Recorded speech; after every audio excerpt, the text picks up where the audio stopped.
now choose this. So now every of my side now, and even the roof, they are all isolated.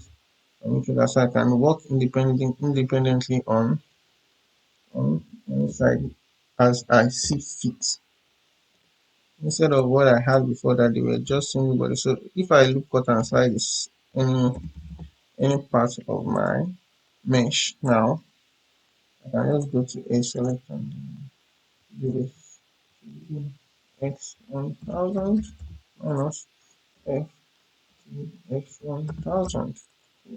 So now that's all about. So if I want to do cut and slide this now, let's assume I want to loop cut and slide this side.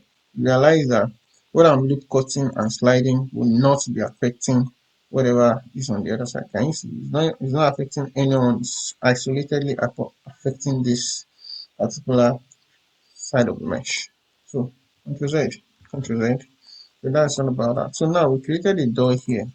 We need also to create a window. And we want our window also to be 1200, and we want it to be around 3 coaches of block or 4 coaches of block from the ground.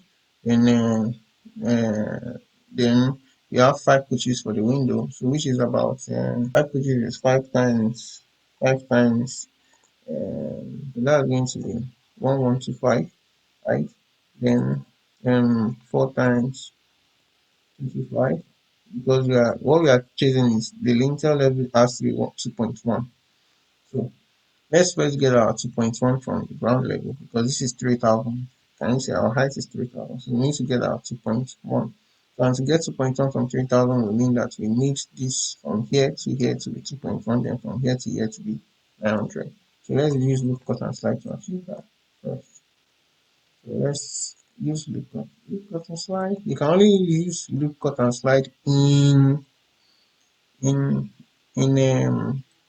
edge select mode. So can you see 220, 220? So what we need is 2.1. That's 2100. So let's move Z 2100. So it's actually there. So it's actually on half. It's by default on the half of this. It's the cut is on the half of this structure, and the half of this structure is what 1500. So 1500 plus what we give us 2100. That's 1500 plus 600. So you just move 600. So G Z 600. I get 1100. Can you see? 100. So now we can remove our door. But before we remove our door, I want us to, because once you remove this, a loop cut slide will no longer go through, and I want to do everything all together, especially for the window side. So now I know that my window is 5 coaches of block. I have removed my calculator. My window is 5 coaches of block, so that's so from the ground it will be 4 times 225. So that's 900. So which means I need a cut 900 away from the ground. So now let's shift A again. No, not shift A. You just press your right mouse button, sorry. Right mouse button, just like C. Display. You look at and select. So I need this to be here, be around 900. So you can actually first leave it. Get the length here. This is 1050. So 1050 minus 900. Because you know what we are looking for is 900. 1050 minus 900. So that's 150. Which means we need to move it down 150. So now that you press everything, you move it down. What did we get in our calculator? 150. GZ150 minus. So we have our window height here, 900, can you see?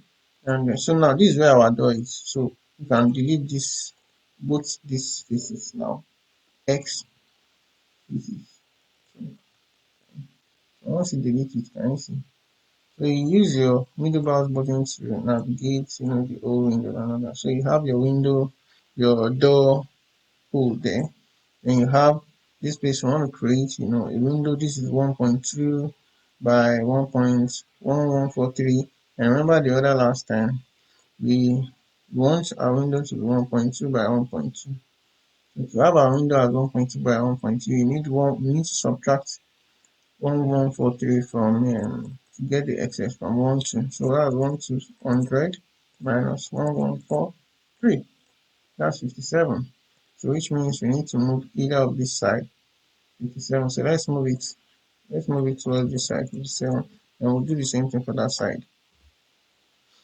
Gy 57 minus. You need to be very conscious about the side. Then you double check by seeing the dimension that you're able to achieve. So do the same thing for here. Gy 57. So this place is already going towards this side, so there is no need. So now we can now remove our window holes.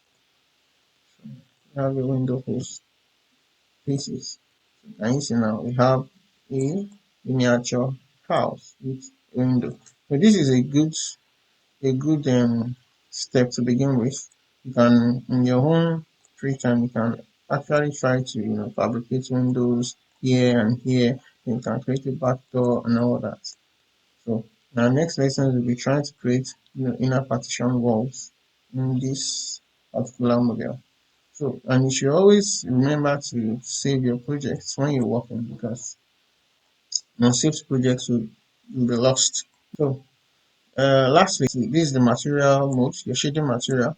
This is the wireframe mode here. The wireframe mode. It helps you to be able to select everything that is in your model easily. So because it's transparent. This is also the wireframe mode too.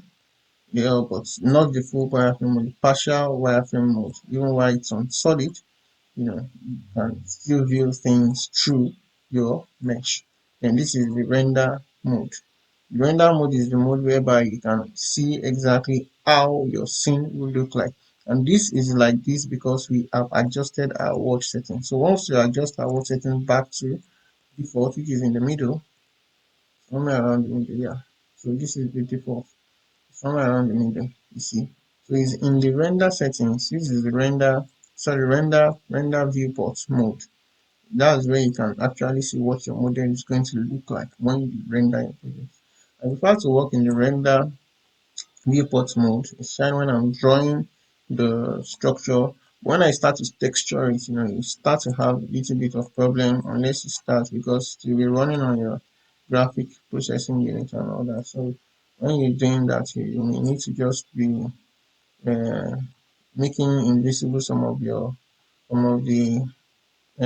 tools in your collection. These are collection settings. So you can render you can render it invisible, visible, and all that. And the shortcut also is you can just click on the whole thing, then you can hide it, then you can go and then unhide by person of age and all that.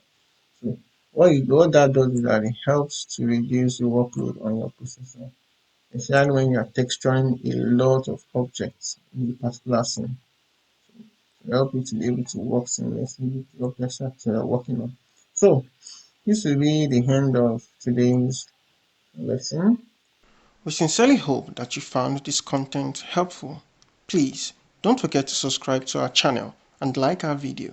You can also share our content to your audience who might find it equally helpful. Thank you for watching and have a great time.